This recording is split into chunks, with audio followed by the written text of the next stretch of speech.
ونستعينه ونستغفره ونعوذ بالله من شرور أنفسنا ومن سيئات أعمالنا من يهده الله فلا مضل له ومن يضلل فلا هادي له وأشهد أن لا إله إلا الله وحده لا شريك له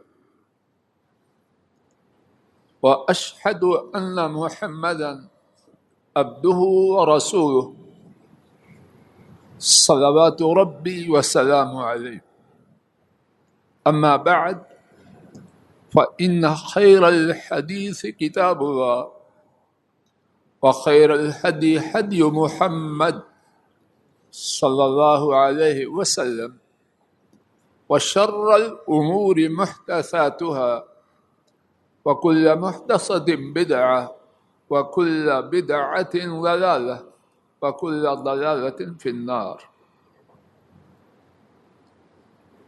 اللهم انفعنا بما علمتنا وعلمنا ما ينفعنا وزدنا علما. سبحانك لا علم لنا إلا ما علمتنا إنك أنت العليم الحكيم.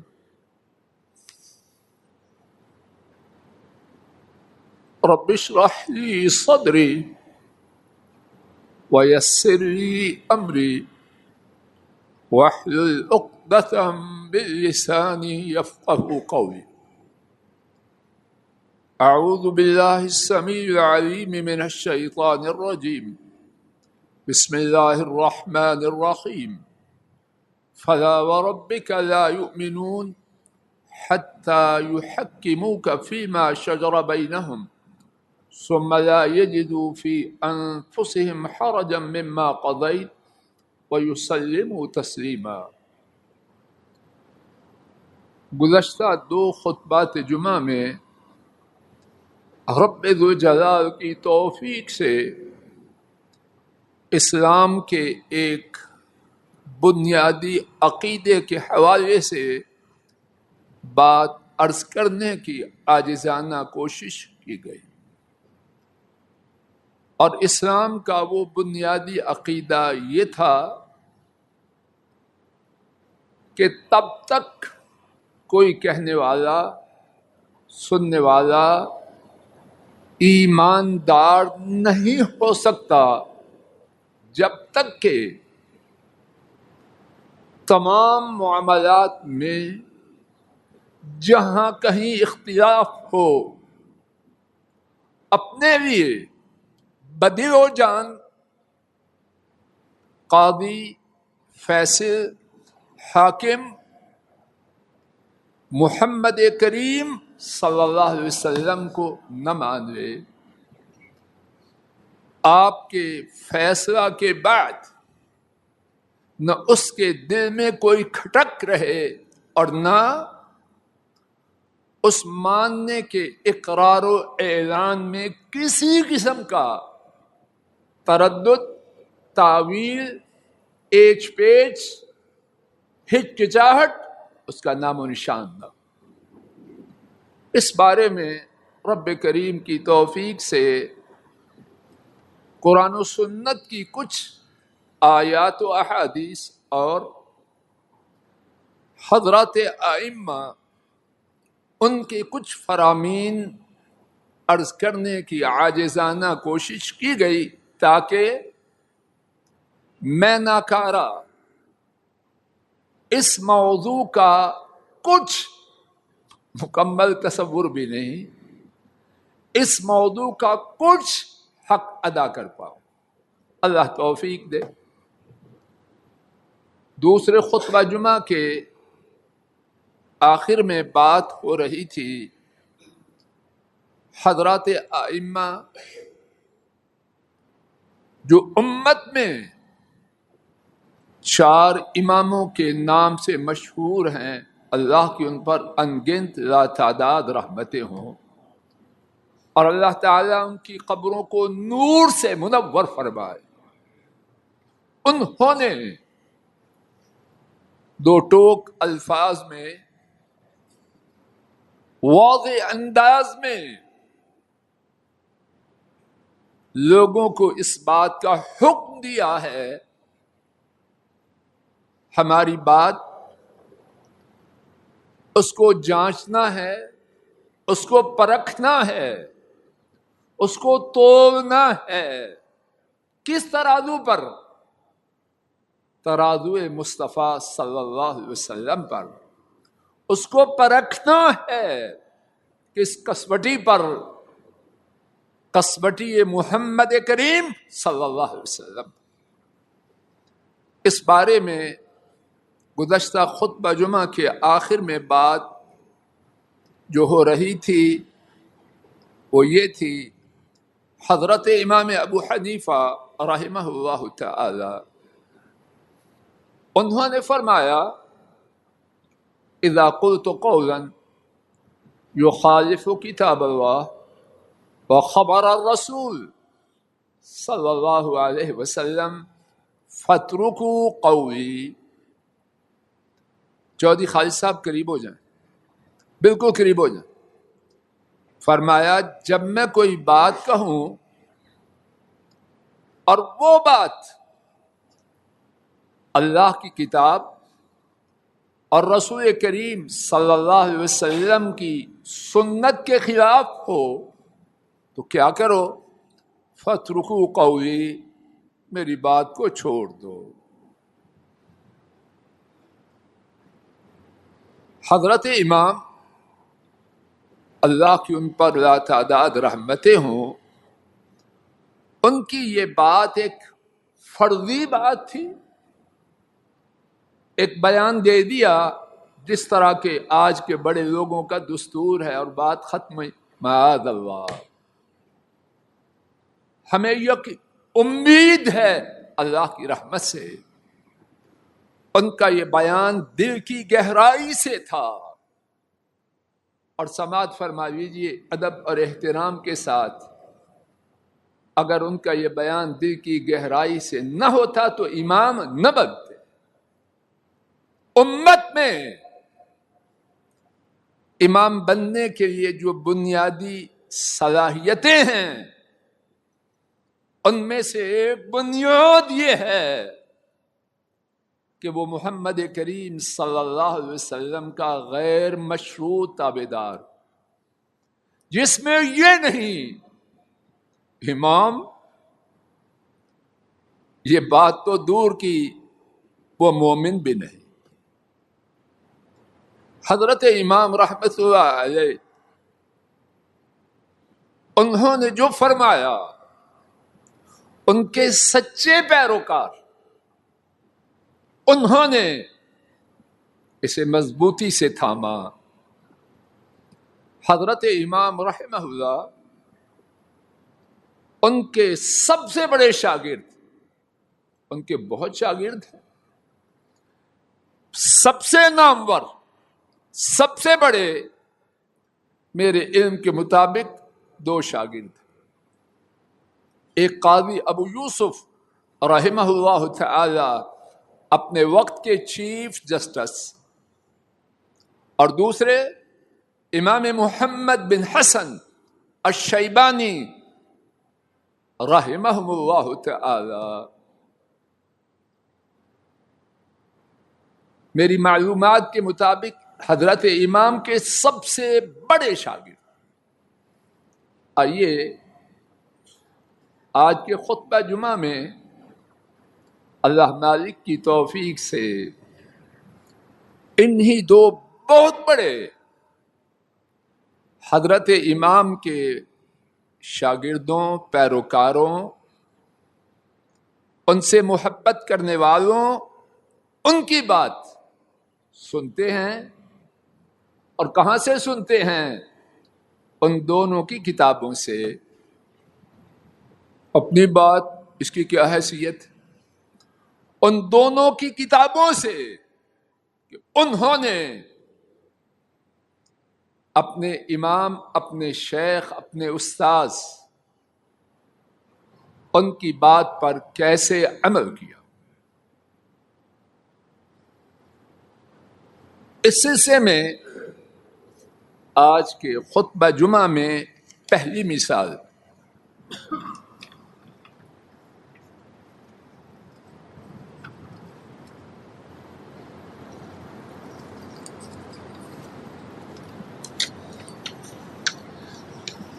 زمین کے معاملے میں اور باغات کے معاملے میں ایک مشہور مسئلہ ہے. باغات ٹھیکے پر دینا اور زمین ٹھیکے پہ دینا. عربی میں زمین کو ٹھیکے پر دینا مزارعت کہتے ہیں، اور باغوں کو ٹھیکے پر دینا اس کو مساقات کہتے ہیں. میرا زمینوں سے دور کا بھی تعلق نہیں، اللہ نہ کرے کہ میں نام لینے میں غلطی کروں. ٹھیکے پر جو میں سمجھاؤں کرائے پہ دینا، یہی بات ہے، یہ کچھ اور. حضرت امام ابو حنیفہ رحمہ اللہ تعالی، ان کے نزدیک باغوں کو ٹھیکے پر دینا، زمین کو کرائے پہ دینا، دونوں ناپسند، دونوں ناپسند. آئیے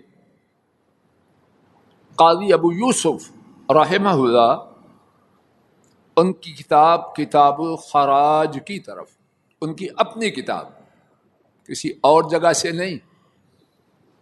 انہوں نے اپنی اس کتاب میں ایک چیپٹر کا نام رکھا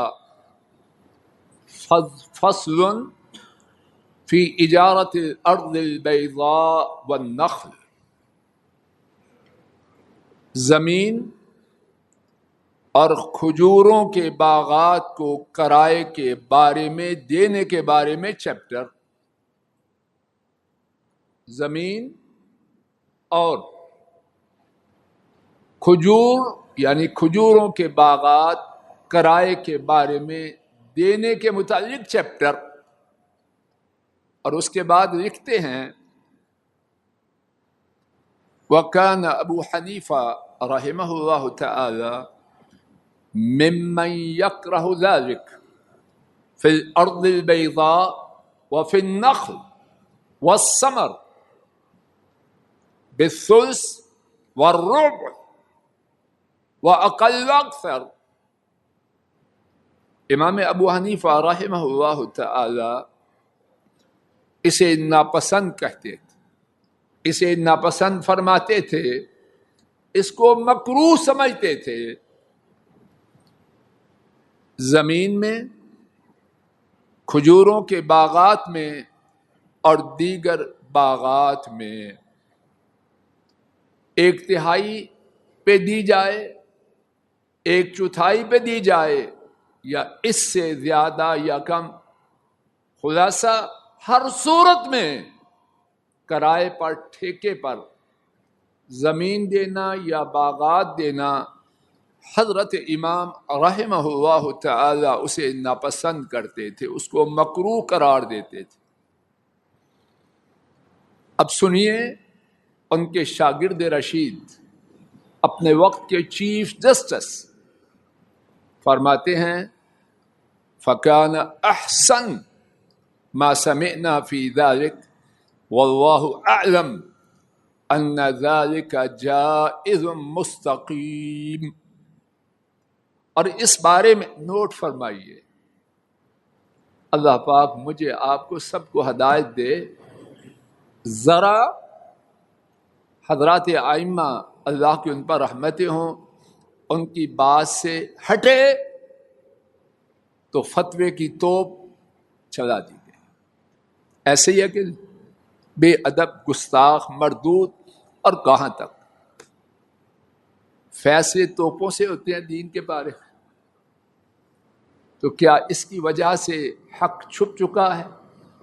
نہ چھپا ہے، نہ انشاءاللہ چھپے گا قیامت تک، حق باقی رہنے کے لیے.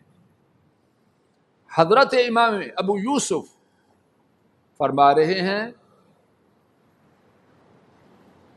اس بارے میں ہم نے جو بہترین بات سنی ہے اور اللہ بہتر جانے وہ کیا ہے، یقیناً وہ جائز درست ہے، مستقیم صراط مستقیم کی بات۔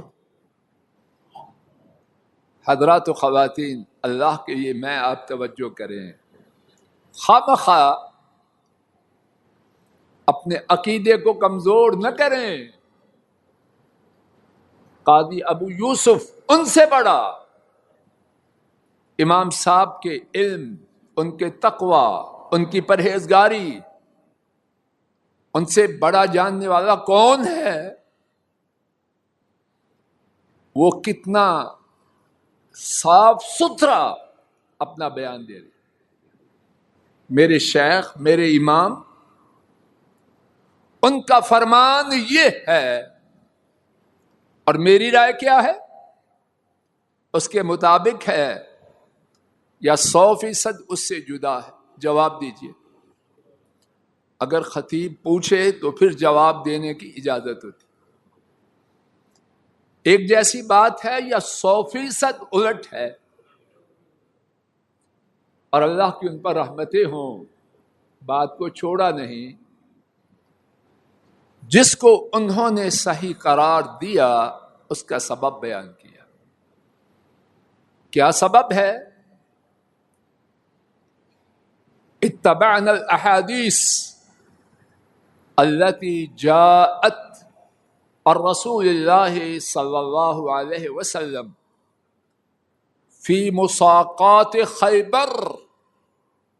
ہم نے اس بارے میں ان احادیث کی اتباع کی ہے، ان احادیث پر عمل کیا ہے۔ کون سی احادیث؟ جن میں یہ بات آئی ہے کہ رسول کریم صلی اللہ علیہ وسلم نے خیبر والوں سے معاملہ کیا۔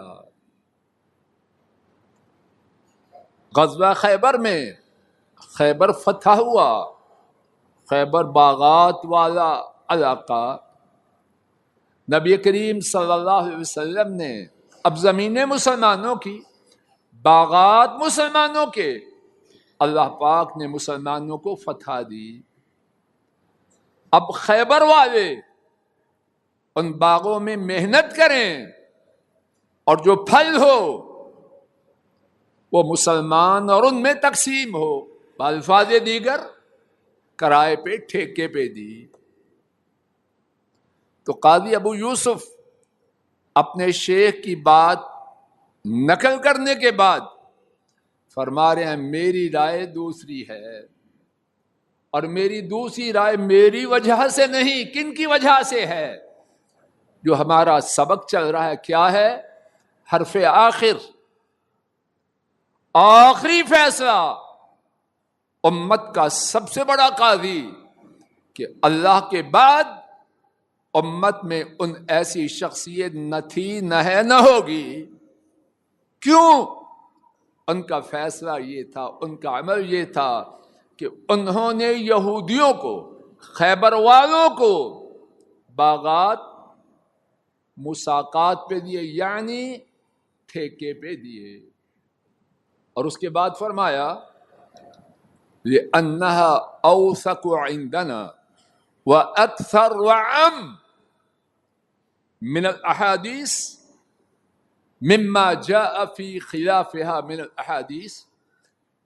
اس کے برعکس جو احادیث ہیں بھی، ان کے مقابلے میں رسول کریم صلی اللہ علیہ وسلم کے خیبر کے باغات کو بطور مساقات، بطور کرائے پہ دینا، اس بارے میں جو احادیث آئی ہیں وہ زیادہ مضبوط ہیں، ان کی تعداد زیادہ ہے اور ان کا دائرہ زیادہ وسیع ہے۔ اب فیصلہ فرمائیے کہ قاضی ابو یوسف گستاخ ہیں؟ معاذ اللہ، وہ زبان نہ رہے۔ جو حضرت قاضی رحمہ اللہ کو گستاخ کہے. کیا قاضی ابو یوسف بے ادب ہے؟ معاذ اللہ، ایسی زبان بند ہو جائے. سراپا احترام ہے اپنے شیخ کے لیے. اور کیا اس میں حضرت امام کی توہین ہے؟ معاذ اللہ. اپنے استاذ کی بات حرفاً بحرفاً ماننے والا وہ اپنے استاذ کا با ادب ہے یا بے ادب؟ جواب دیجئے. اے حضرات اہل حدیث اور خواتین اہل حدیث، آپ کو مبارک. اصل میں ان ائمہ کے ماننے والے وہ ہیں جو ان کے ارشادات کو مانے. انہوں نے کہا حدیث آئے ہماری بات کو چھوڑ دو. اب جو ان کی بات پر عمل کرتے ہوئے چھوڑے اس میں ادب زیادہ ہے. جو کہ نہیں جی نہیں، میں نے نہیں آپ کی بات کو، میں نے نہیں چھوڑنا. کس میں ادب زیادہ ہے؟ نام کے بدلنے سے حقیقتیں بدلتی ہے. آئیے قاضی ابو یوسف، ان کی بات تو سن چکے ان کی کتاب سے. اب امام محمد بن حسن الشیبانی، ان کی بات. اللہ مجھے ریاکاری تکبر سے بچائے. میرے پاس کتنی مثالیں ہیں لیکن مجھ میں کمزوری ہے. میں چاہتا ہوں بات تھوڑی بھی ہو سمجھ آ جائے. گنتی تو نہیں بنانی. اگر ایک بات ہی سمجھ آ جائے تو زندگی کا نقشہ بدلنے کے لیے انشاءاللہ کافی ہے. میری پالیسی یہ ہے، غلط ہو تو اللہ معاف کرے، ٹھیک ہو تو اللہ اپنے فضل و کرم سے ہم سب کو اس سے فائدہ دے. اب امام محمد، حضرت امام کے دوسرے شاگرد، ان کی بات اس بارے میں کہاں سے سنتے ہیں؟ ان کی اپنی کتاب موطا امام محمد رحمہ اللہ تعالی. اس کتاب میں انہوں نے بھی ایک باب، ایک چیپٹر تحریر کیا. اس کا عنوان رکھا، ٹائٹل رکھا،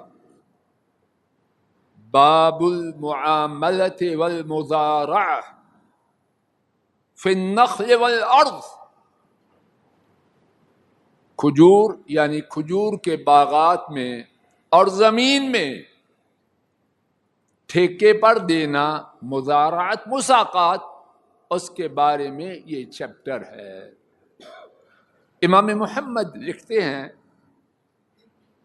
اس باب میں، اور لکھنے سے پہلے نبی کریم صلی اللہ علیہ وسلم کی 2 احادیث روایت کی ہیں، اور اس کے بعد لکھتے ہیں وَبِهَذَا نَأْخُذُ، ہم ان احادیث کو پکڑتے ہیں. اللہ اکبر. اللہ ان کی قبر کو نور سے بھرے. انہوں نے غلط کیا یا ٹھیک کہا؟ امام ابو حنیفہ رحمہ اللہ تعالی کا ادب کیا یا بے ادبی کی؟ زور سے بولے. وَبِهَذَا نَأْخُذُ، ہم انہی کو پکڑتے ہیں.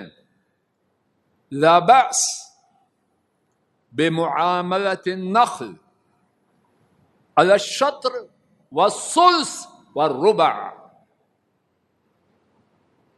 کھجور یعنی کھجور کے باغات کو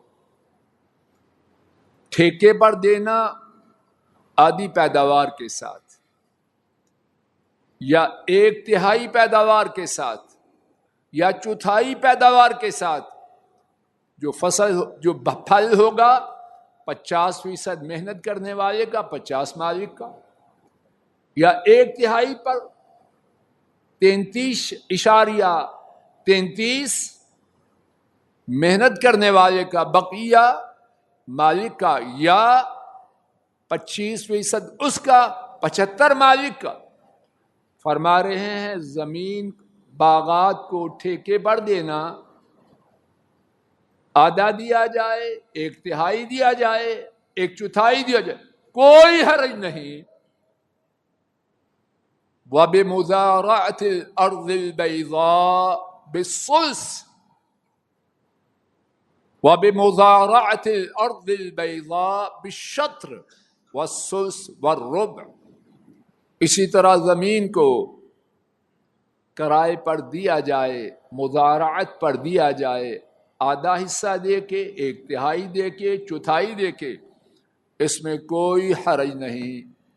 وَكَانَ أَبُو حَنِيفَةَ رَحِمَهُ اللَّهُ تَعَالَى يَكْرَهُ ذَلِكَ.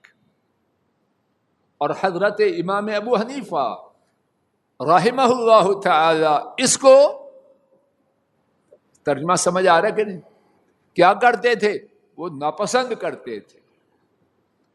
اپنے استاد، اپنے شیخ، ان کی بات کو چھپایا بھی نہیں، واضح کیا کہ میں محمد جو فیصلہ سنا رہا ہوں بھولا ہوا نہیں ہوں. کل کلا کو یہ نہ کہے انہوں نے یہ اس لیے کہا کہ ان کو اپنے استاذ کی بات کا پتہ نہیں تھا، علی الاعلان کہا. وَكَانَ أَبُو حَنِيفَةَ يَكْرَهُ ذَلِكَ. میں نے جو مسلک اختیار کیا ان دو احادیث کی وجہ سے جو میں بیان کر چکا ہوں، اور میرے شیخ وہ ناپسند کرتے تھے. ٹھیک ہیں، اللہ کی ان پر لاتعداد رحمتیں ہوں، لیکن میں نے جو فیصلہ دینا تو کس کے مطابق؟ بولو. ایک مثال ہی پہ وقت ہوا چاہتا ہے. خلاصہ حاشیہ ابن عابدین رحمہ اللہ تعالی، بہت بڑے حنفی عالم، انہوں نے لکھا ہے، نوٹ فرما لو، ایک تہائی مسئلوں میں کتنے؟ ایک تہائی، 1/3 ان میں صاحبین نے، اور صاحبین کہتے ہیں حضرات احناف، قاضی ابو یوسف رحمہ اللہ اور امام محمد کو، ایک تہائی مسائل میں ان دونوں نے اپنے شیخ حضرت امام ابو حنیفہ رحمہ اللہ تعالی سے اختلاف کیا ہے. ان کی رائے اور ان کی رائے. کیوں ایسے کیا؟ اللہ کی ان کے شیخ پر، ان دونوں پر رحمتیں ہوں. ان کے شیخ نے ان کی تربیت کی تھی اور واضح طور پر ہدایت کی تھی. میری باتوں کو جانچنا ہے، میری باتوں کو تولنا ہے، میری باتوں کو پرکھنا ہے، اور جاننے کے یہ معیار کیا ہے، کسوٹی کیا ہے؟ کتاب و سنت ہے. تولنے کے یہ میزان کیا ہے؟ میزان محمد صلی اللہ علیہ وسلم ہے. اللہ اپنے فضل و کرم سے مجھے، آپ کو، ساری امت کو اسی میزان، اسی کسوٹی، اسی معیار کی طرف لے آئے. اور جب امت اس معیار پہ آ جائے انشاءاللہ اختلاف نام کی چیز امت میں نہ رہے گی، اور اللہ وہ دن دیکھنا نصیب فرمائے. وآخر دعوانا نحمده ونستعینه ونستغفره ونعوذ بالله من شرور أنفسنا ومن سيئات أعمالنا، من يهده الله فلا مضل له ومن يضلل فلا هادي له، وأشهد أن لا إله إلا الله وحده لا شريك له، وأشهد أن محمدا عبده ورسوله صلوات ربي وسلامه عليه. آج اور گزشتہ 2 خطبات جمعہ کا خلاصہ یہ ہے، ایماندار بننے کی ایک بنیادی تقاضا یہ ہے کہ ایماندار بننے کا خواہش مند مرد ہو یا عورت، بوڑھا ہو یا جوان، کوئی بھی، وہ اپنے آپ کو اس بات پہ لے آئے کہ تمام متنازع باتوں میں حرف آخر جناب نبی کریم صلی اللہ علیہ وسلم کا ارشاد گرامی، آپ کی سنت مبارکہ ہے. اللہ ہم سب کو اور پوری امت کو اسی بات پر لائے. 2 اعلانات سماعت فرما لیجیے. انشاءاللہ الرحمن بروز منگل 23 مئی کو ایک بہت ہی زیادہ اہمیت والی ایک بہت ہی زیادہ اہمیت والے موضوع کے بارے میں گفتگو کا ارادہ ہے، اور اس کی کہنے اور سننے والوں سب کو، مرد حضرات کو بہت ضرورت ہے، اور وہ یہ ہے کہ رمضان کریم، اس سے ہم فیض کیسے پائیں۔ انشاءاللہ الرحمن بروز منگل مورخہ 23 مئی بعد از نماز مغرب جامع مسجد امام ترمذی میں اس حوالے سے عاجزانہ ٹوٹی پھوٹی گفتگو کی کوشش کی جائے گی۔ حضرات و خواتین سے شرکت کی پرزور تاکید اور ادب کے ساتھ درخواست۔ دوسرا اعلان انشاءاللہ